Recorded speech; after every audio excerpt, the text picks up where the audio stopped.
Почитувани колеги, фирмата Glendor Estate Limited од Велс во март 2004 година, во период кога СДСМ управуваше со државата, беше најавено дека ќе инвестира и ќе ја гради индустријската зона Бунарчик. Цела една година владата на Социјалдемократскиот сојуз ја убедуваше јавноста дека на Бунарчик ќе се гради.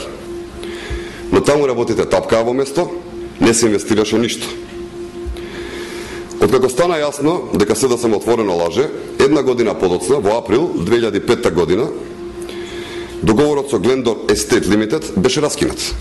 Белчаните што треба да ја основаат слободната економска зона си замина. Медиумите во Македонија пренесоа дека Glendor Estate Limited биле лути затоа што работата се уште тапка во место. Тие отворено цела година најавуваа за можност да се повлечат од проектот и да си заминат од Македонија. Владата на СДСМ не направи ништо.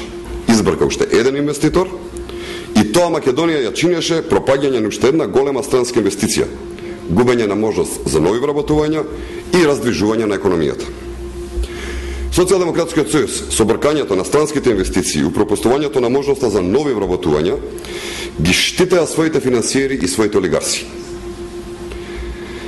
Може само да се замисли колку вакви инвестиции си замина или ја заобиколија Македонија поради неодговорниот однос на Социјалдемократскиот сојуз.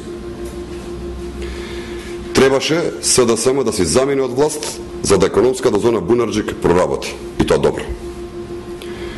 Кога сите држави одеа напред, Македонија со СДСМ назадуваше.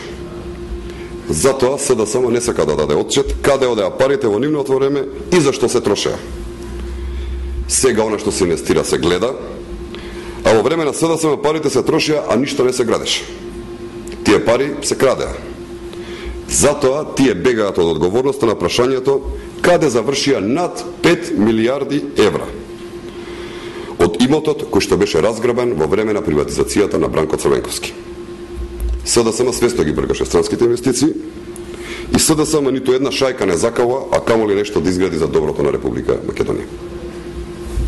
Имате прашање?